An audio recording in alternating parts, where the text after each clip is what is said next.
Jared Kushner and Ivanka Trump attend a concert at the Elbphilharmonie Concert Hall during the G20 summit in Hamburg, Germany, on July 7, 2017, by Tobias Schwartz. Getty Images. Standing before a backdrop of the polished marble and gilded elevators on Tuesday afternoon, President Donald Trump did a full 180 in every sense. A day earlier, he carefully read prepared remarks from a teleprompter in the diplomatic room of the White House condemning neo-Nazis, the Ku Klux Klan, and white supremacists. This statement was, in and of itself, a volte-face from this tepid initial response to the violent unrest in Charlottesville, Virginia, on Saturday, after which his advisers, lawmakers on both sides of the aisle, and other world leaders urged him to come out stronger against hate groups. But on Tuesday, Trump did a double reverse, seemingly sympathizing with neo-Nazis while simultaneously condemning the left. Albert Speer's neoclassicism was replaced by Trumpian grandeur. We know by now that the 45th president does not like to feel backed into a corner or told what to do, which explains, perhaps, why so many top staffers came and went throughout the campaign and his first 6 months in the White House after unsuccessfully trying to tame Trump.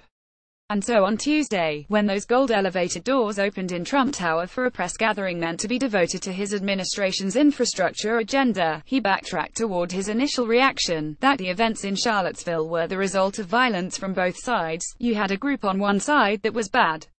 You had a group on the other side that was also very violent, he said. Nobody wants to say that. I'll say it right now.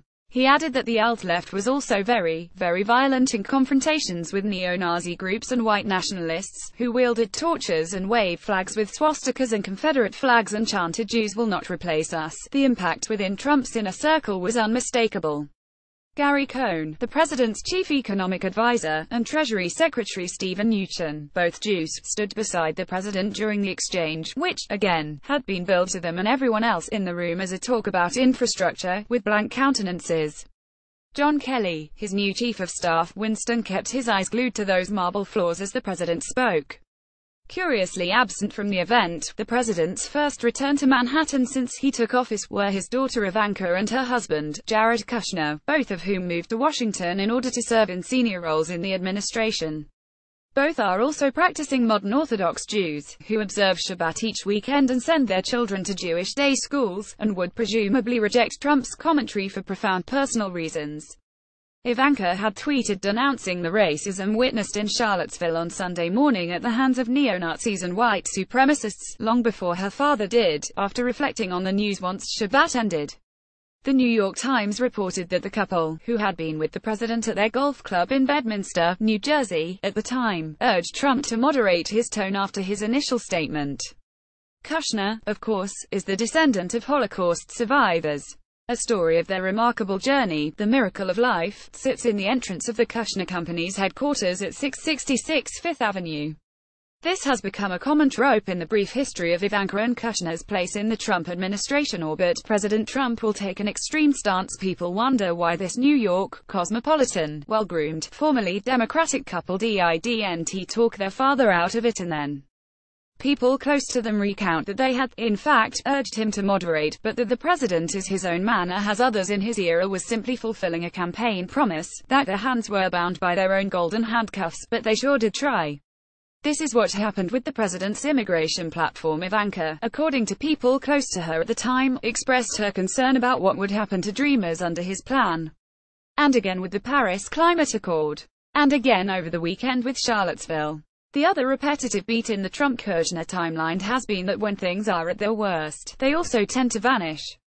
As the Trump campaign imploded last August, the couple jetted off to Croatia, where they unburdened themselves aboard David Geffen's yacht with Wendy Deng. When the president was in the midst of a full-court press to repeal and replace Obamacare, the first time around, earlier this year, the Trump-Kushners joined their siblings on the slopes of Aspen for a petite spring break. As the Russia investigation ramped up in July and the focus turned to Kushner's involvement in a Trump Tower meeting with his brother-in-law and a Russian lawyer, the two spent a couple days in more familiar territory, breathing in fresh mountain air in Sun Valley, Idaho, where they attended Alanco's annual billionaire confab. On Tuesday, while Trump defended the white supremacists and pleased David Duke, Ivanka and Kushner were in Vermont, on a pre-planned 2-day vacation. It is fair to see these well-timed getaways as a chicken-egg situation, whether the scandal prompted the vacation, or the vacation prompted the scandal.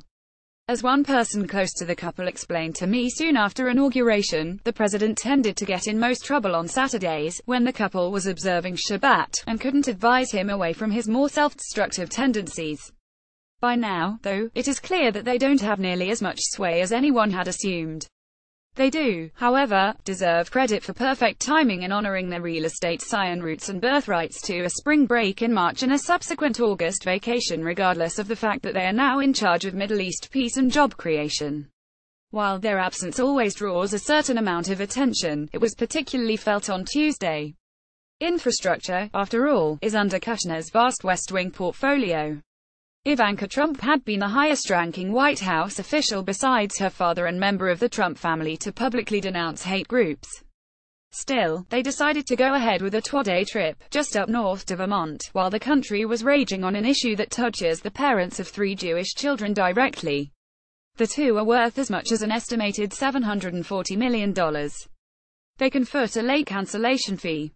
Vermont will still be there in the fall, and it happens to be quite lovely that time of year.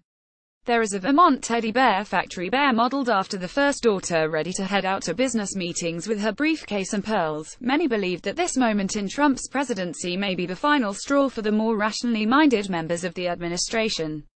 Cohn told a person close to him that he was disgusted by the president's comments, and 2 of the president's business advisory panels disbanded Wednesday as a growing number of CEOs resigned. But to think that this is the moment that may send Ivanka and Kushner back to New York misses the mark. The administration has already crossed so many moral lines that many believed should have had them packing that it is hard to imagine that any such line exists for them at this point. For what it's worth, Cohn, not a family member, also has not resigned, despite his disgust. Perhaps there was a moment in which this could have happened, when Kelly first arrived and was praised as a general who would run a tight ship. If he had been able to turn the West Wing around, to rein in the president's Twitter habits and control the flow of information and various agendas that tend to veer him off course, then maybe they could have said the administration would function best without family members around, and they could return to their cushy real estate empires and a brand with their names on them. That moment very clearly passed, as we witnessed on Tuesday, and they are stuck in the swamp with her father, who gave credence to neo-Nazi groups like Unite the Right. Its spokesperson told Vice News Tonight in Charlottesville that he faults the president for giving his daughter to a Jew. "I don't think you can feel about race the way I do and watch the Kushner bastard walk around with that beautiful girl," Christopher Cantwell told Vice.